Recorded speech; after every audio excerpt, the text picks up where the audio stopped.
जोशीमठ संकट में टिहरी को डूबते हम देख चुके। लेकिन क्या जो हमारे धर्म ग्रंथों में भविष्यवाणी की गई है वह सच साबित होने वाली है? जो धर्म ग्रंथ है उनमें कहा गया है कि वहां पे जो नरसिंह भगवान का मंदिर है और उसमें जो भगवान नरसिंह का हाथ है वो कमजोर है, एक ठीक ठाक, तो यदि वो टूट गया तो उस दिन ये शहर भी नहीं रहेगा। जय हिमालय, जय भारत। हिमालय लोग यूट्यूब चैनल में आपका स्वागत है और मैं हूं जर्नलिस्ट डॉक्टर हरीश चंद्र लखेड़ा। जोशीमठ आदि शंकराचार्य जी की कर्म भूमि आज संकट में है। आधुनिक जो विकास की अवधारणा है उसने इन तमाम शहरों को जो हिमालय क्षेत्र में संकट में डाल दिया है। एक शहर टिहरी को हम पहले ही जलमग्न या जल समाधि लेते हुए देख चुके हैं और अभी जोशीमठ भी उसी तरफ आगे बढ़ रहा है। जोशीमठ सिर्फ एक शहर नहीं है, यह पूरी इतिहास गाथा को लिए हुए है, सिर्फ उत्तराखंड नहीं पूरे भारत खंड की। यह अलग बात है कि मैदान के जो इतिहासकार थे उन्होंने कभी भी हिमालय क्षेत्र की जो इतिहास है उसको कोई तवज्जो नहीं दी। यही मैं आपको इस कड़ी में बता रहा हूं। लेकिन जब तक मैं आगे बढ़ूं तब तक आपसे अनुरोध है कि हिमालयी सभ्यता पर केंद्रित इस चैनल को सब्सक्राइब अवश्य कर दीजिए जिन्होंने अब तक ऐसा नहीं किया है। जोशीमठ ये चमोली जिले में है जैसा आप जानते हैं, और बद्रीनाथ केदारनाथ जो इलाका है वहां पर है और बद्रीनाथ धाम की जो यात्रा निकलती है उस रास्ते पर है। जोशीमठ, ज्योतिर्मठ और ज्योतिषमठ, इस तरीके के तीन नाम इसके कहे जाते हैं। भगवान शंकराचार्य के उत्तराखंड आने से पहले जो कतियों की गाथा है उसमें इस क्षेत्र का नाम था, या शहर का नाम था कार्तिकेयपुर। दोनों बातों पे इसके अलावा भी मैं और आपको बताऊंगा, लेकिन एक और बात बता दूं, क्या ये जो भविष्यवाणी किताबों में लिखी गई है, हमारे धर्म ग्रंथों में लिखी गई है, क्या वह सच साबित होने वाली है?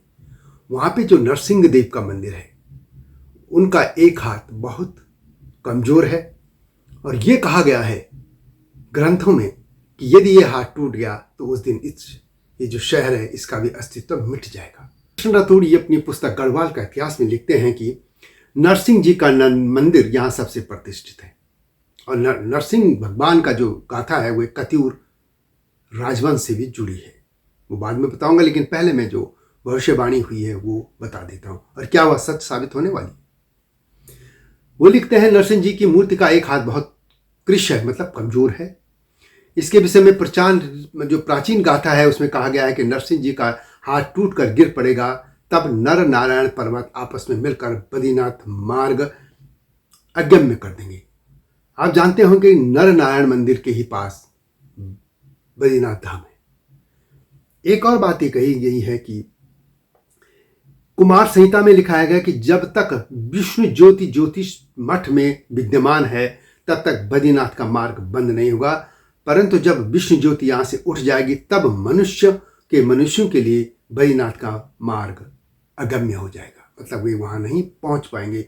और यह भी कहा गया है कि तब भविष्य बद्रीनाथ में भगवान बद्रीनाथ की पूजा होगी।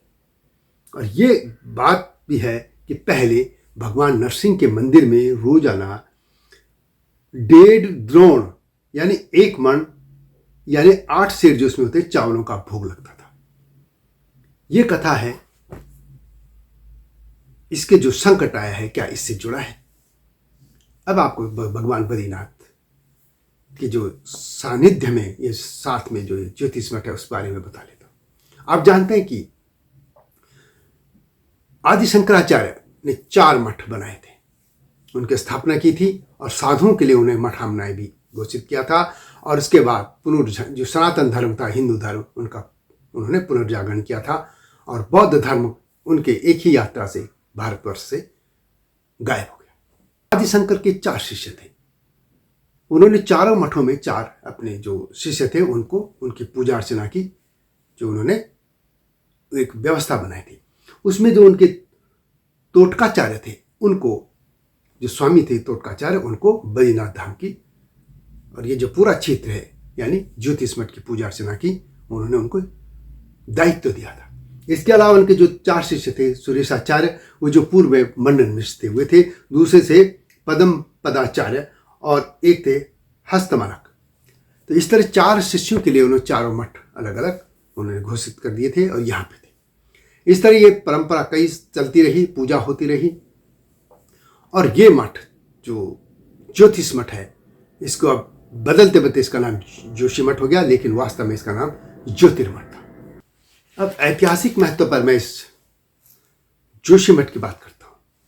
जोशी मठ कथयूरी राजवंश का यहाँ पे जो उनका पूरा क्षेत्र में यहाँ पे उनका जो राज था उसकी राजधानी थी, और इसको पहले कार्तिकेयपुर कहते थे। अलग अलग किताबों में उनके राज का जो क्षेत्र था उसके अलग अलग बातें कही जाती हैं, लेकिन अंग्रेजों ने भी ये लिखा है कि जो राज था वो अफगानिस्तान के काबुल से लेकर पूरब में सिक्किम तक था। लेकिन जो ये तो कथाएं अंग्रेजों ने लिखी हैं और उसके प्रमाण मिलते हैं, लेकिन जो प्रमाण मिलते हैं वो ये तो सत्य है कि इनके जो राज शासन के जो प्रमाण मिलते हैं वो डॉक्टर शिव प्रसाद डबराल चारण की पुस्तक से हम आपको बता देते हैं। उसमें वो लिखते हैं कि लगभग 740 से लेकर लगभग 1000 ईस्वी तक शासन करने वाले इन कथयूरी नरेशों का अपने उत्कर्ष के दिनों में अनुश्रुति के अनुसार सतलुज से की पूर्व जो पर्वतीय उपत्यका है वहाँ से गंडकी नदी, गंडकी जो है नेपाल में है, वहाँ तक इनका शासन फैला था। और किन्नर भूमि यानी किन्नौर, ये जो हिमाचल में है, केदार भूमि यानी गढ़वाल, मानस भूमि कुमाऊं तथा खसजार मगर भूमि यानी डोटी बैतडी आदि उनके राज में थी, जो नेपाल का हिस्सा है, यानी गंडकी तक इनका शासन था। और यह भी कहा जाता है कि संभवतः तिब्बत में हूण देश जो सतलुज की उपरली उपत्यका में कुछ मंडियां भी थी, ये भी इनके तहत थी। यानी आजकल नेपाल और तिब्बत और इसके अलावा गढ़वाल और कुमाऊं और हिमाचल का कुछ हिस्सा तक इनके तहत था। और इस यही नहीं था, रुहेलखंड का बड़ा हिस्सा कथयूरियों के शासन में था, क्योंकि कथयूरियों के जो अभिलेख मिलते हैं, शिलालेख मिलते हैं या इनका जो दूसरे वो मिलते हैं, वो कई जगह इनके उल्लेख इनके राज का मिलता है। लेकिन ये कहते हैं कि 10वीं सदी के उत्तरार्ध में कथयूरी शासन के शक्तिशाली पड़ोसियों ने उस राज्य के सीमांत प्रदेशों को छीना प्रारंभ कर दिया था और इस तरह ये विघटित होता चला गया। और ये कह सकते हैं कि कथयूरी शासन में गढ़वाल और कुमाऊं एक ही शासन के तहत थे। उसके बाद जब कथयूरी शासन कमजोर होने लग गया तो कथयूरी अपनी राजधानी जोशीमठ थे, जो अल्मोड़ा के वहां पे जो कथयूर घाटी का नाम है वहां ले गए थे, जहां पे आप बैजनाथ मंदिर है, उधर कटारमल जो मंदिर है, ये सब उन्हीं के वहां ले गए थे। और कथयूरियों के जो अधिकतर मंदिर वहां है वो कथयूर शैली के कहा जाते हैं। इतना प्रभावशाली राज जो चला था वो जोशीमठ से चला था। तो कथयूरियों के कमजोर होती गढ़वाल में पंवार और कुमाऊं में चंद राजवंश जो है उभरने लग गए थे। और इन्हीं के काल में एक हिस्से का नाम गढ़वाल हो गया, एक कुमाऊं हो गया। तो जोशीमठ का महत्व जो है कि पूरे उत्तराखंड में जो शासन हुआ था वो कथयूरी राजवंश ने किया था। और उसके बाद अब ये राज्य जो बना है ये एक इकाई के तौर पे है। उत्तर प्रदेश के शासन में भी ये दोनों अलग अलग मंडलों के तहत है। मंडल अब भी हैं लेकिन पूरा प्रदेश एक में हो गया। तो जोशीमठ का सिर्फ इतना ही महत्व नहीं। अब आते हैं उस कथा पे जो भगवान नरसिंह देव की कथा पर है। और ये भी कथा, ये इतिहास की उतनी गाथाएं नहीं होंगी जितनी किंवदंतियों में है, यहाँ के जागर गाथाओं में है, इन सवाम में ये मिलता है। इसमें अब मैं आपको डॉक्टर शिव प्रसाद डबराल चारण, जो कि उत्तराखंड के इंसाइक्लोपीडिया माने जाते हैं, उन्हीं की पुस्तक का मैं उदाहरण कर दूंगा, वहीं से मैं उसका उल्लेख करूंगा। डॉक्टर डबराल अपनी पुस्तक परवर्ती कथयूरी इस चैप्टर में और यह उत्तराखंड का इतिहास 10 में लिखते हैं कि जिन्होंने राजधानी परिवर्तन की थी जोशीमठ से, ये कथयूर घाटी क्यों ले गए थे, जो कि आज के बैजनाथ इलाका कुमाऊं क्षेत्र में पड़ता है। वे लिखते हैं कि सीमांत के मंडलों के अपहरण से राज्य के धुर उत्तर पश्चिमी क्षेत्र में स्थित राजधानी कार्तिकेयपुर यानी जो आज का जोशीमठ है से बचे हुए राज्य की व्यवस्था करना असंभव हो गया था। अब जो नरसिंह देव भगवान है उनकी कथा और कथयूर राजवंश की कथा सुनाते हैं।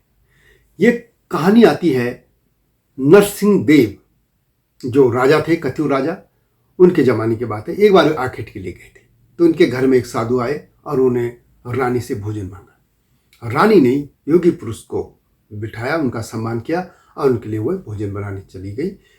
तब तक वे राजा के जो मेन उनका निवास था उसमें चले गए और उनके पलंग में लेट गए। जब थोड़ी देर में वहाँ से राजा लौटे, उन्हें अपने पलंग पे अपरिचित व्यक्ति को देखा तो वे गुस्से में आ गए, वो कुछ उत्तेजित हो गए, गुस्सा आ गया उनको।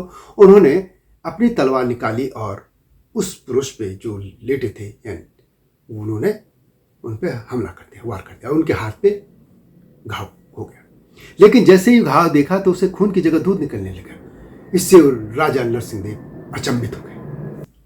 जब राजा ने देखा कि खून की जगह दूध निकल रहा है तो उन्होंने कहा ये कोई सिद्ध पुरुष है। उन्होंने क्षमा मांगी, उन्होंने कहा कि आप कौन है, उनको पूछा। तब तक रानी भी आ गई थी, तो रानी ने बताया ये सिद्ध पुरुष हैं और इनके लिए मैं भोजन बनाने चली गई थी और ये यहाँ पे विश्राम कर थे।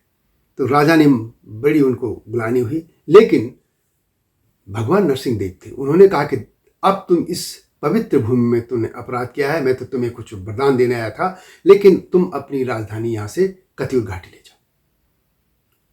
अब उसके बाद वो राजधानी चली गई, लेकिन उन्होंने ये भी कहा कि यहाँ पे जो मंदिर बने हैं इसमें जो मूर्ति होगी उसका हाथ भी एक, उस पे घाव पे ये हाथ पे ये घाव दिखेगा। और आज भी ये है कि वहाँ पे जो नरसिंह भगवान का मंदिर है वहाँ पर जो मूर्ति है उनका एक हाथ कुछ कमजोर है। वैसे ये भी बात आती है कि ये जो वहाँ पे जो मंदिर है नरसिंह भगवान का मंदिर है उसमें जो मूर्ति है उसको देखकर उनका एक हाथ मजबूत है, एक बहुत पतला सा है, कमजोर सा है, उसको देखकर ये कथा उसकी कल्पना की गई होगी, कुछ लोग कहते हैं। कुछ लोग ये भी कहते हैं कि राजा उसके बाद जो वहाँ पे जागर और पशवा होते हैं या पुछेर जिनको पूछा जाता है, जो कई चीज़ें बता भी देते हैं, उन पे एक अद्भुत शक्ति होती है जो पूरे भारतवर्ष में इस तरह की मान्यता है। तो उनको पास गए, उन्होंने कहा कि आप यहाँ से अब करवीरपुर यानी जो आज के अल्मोड़ा इलाके में है, जिले में, वहाँ पर है, वहाँ ले जाओ। और उन्होंने पूरी बताया कि इससे आपको ये मुक्ति मिलेगी, पाप का जो है उससे मुक्ति मिलेगी। इस तरह राजधानी वहाँ से चली गई। राजधानी का खैर वैसे ऐतिहासिक तौर पर ये कह सकते हैं कि चूंकि उत्तर की तरफ से हूणों का जो तिब्बती लोग थे इनका आक्रमण हो रहा था, इधर पंवार भी उभर रहे थे, गढ़वाल में, कुमाऊं में चंद उभर रहे थे, तो अपनी राजधानी हुए जो आज का कतियूर घाटी है बैजनाथ के आस वहाँ ले गए थे। और वहाँ से चूंकि डोटी जो नेपाल का क्षेत्र है वहाँ पे भी ये राज करना आसान था, वहाँ दिखना था, वो मैंने सुरक्षा की दृष्टि से था। तो इसमें दोनों घालमेल हो गई हैं, लोग जनश्रुति भी बढ़ेगी। लेकिन मान्यता यही है कि जोशीमठ का सिर्फ इतना महत्व नहीं है कि वह एक शहर है, यह एक पूरे इतिहास को समेटे हुए है। सिर्फ उत्तराखंड ही नहीं, पूरे भारतवर्ष, पूरे सनातन धर्म का। सनातन धर्म से हम देखें तो आदिशंकर, उनका एक मठ यही है। जो 4 मठ संपूर्ण भारत में हैं उनमें से एक मठ है। दूसरे मठ, एक मठ ज्योतिष मठ हो गया, दूसरा द्वारका में है, तीसरा श्रृंगेरी है और चौथा पुरी। ये 4 मठों को इस तरीके से जोड़ा गया था। और ये भी हम देखें कि जो बद्रीनाथ धाम है, ये जो पूरा केदार घाटी थी, केदार यानी भगवान शिव का क्षेत्र था, उसमें जब शैव परंपरा और शाक्त परंपरा, देवी की परंपरा और शिव की परंपरा की पूजा होती थी, वहाँ पे वैष्णव धारा भी बाद में आई थी। और वैष्णव धारा के ही ये नरसिंह देव हैं, जो नरसिंह देवता हैं वो वैष्णव धारा के थे, और बद्रीनाथ धाम भी वैष्णव धारा के। और आज ये जो क्षेत्र है बद्रीनाथ धाम वास्तव में भगवान शिव का था। उसकी कई कथाएं हैं, वो अलग से मैं दूंगा, लेकिन आज भी एक दिन उस जगह पे भगवान शिव की पूजा होती है, क्योंकि ये भगवान शिव ने ये पूजा उनको दी थी। खैर, ये जब सभी जो अलग अलग मत थे, वैष्णव थी, शाक्त थे, या ये जो शैव मत थे, इनको एक साथ लाने के लिए अलग अलग कथाएं जोड़ी गई थी। लेकिन जो भी था, एक पूरा सनातन धर्म को एक साथ लिया गया। और भगवान आदि शंकराचार्य वे पूरे इस भारत खंड को, इस पूरे सनातन धर्म को, पूरे हिंदू धर्म को पुनर्जीवित कर गए। उनका भी इस जगह से पूरा उनका इतिहास जुड़ा है। और उनकी समाधि सामने ही केदारनाथ में है, केदारनाथ जी में। जो और मठों में जो दावा करते हैं वो दूसरे शंकराचार्यों के हैं। वास्तव में मुख्य जो शंकराचार्य जी थे आदि शंकर, उनकी समाधि यही है। क्योंकि और जगह भी दावा करते हैं, लेकिन चूंकि शंकराचार्य जैसे शब्द आज भी चल रहा, उसी तरह के दूसरे शंकराचार्यों के जो उनके शिष्यों की परंपरा में आगे बढ़ते हैं। तो खैर ये गाथा जोशीमठ को लेके थी। हम उम्मीद करते हैं कि यह शहर बचेगा। यह शहर पूरे एक छोटा सा शहर नहीं है, ये एक इतिहास को लिए है, एक गाथा को लिए है। तो यह वीडियो कैसी लगी कमेंट में अवश्य लिखें। और भगवान आदि शंकराचार्य, भगवान शिव और भोलेनाथ, केदारनाथ जो केदारखंड है, और भगवान बद्रीनाथ जी से आप भी कीजिए। और मां नंदा का ये जो क्षेत्र है, मां नंदा से भी आप ये प्रार्थना कीजिए कि ये जोशीमठ सही सलामत रहे, ये सुरक्षित रहे। इसमें हमारा इतिहास, पूरी हिंदू सभ्यता का इतिहास जुड़ा है। और यह इतिहास आप सभी को जानना चाहिए, सिर्फ उत्तराखंड के लोगों को नहीं बल्कि पूरे भरतखंड के लोगों को। तो अपने कमेंट अवश्य लिखिए, अगली वीडियो की प्रतीक्षा कीजिए। तब तक जय हिमालय, जय भारत।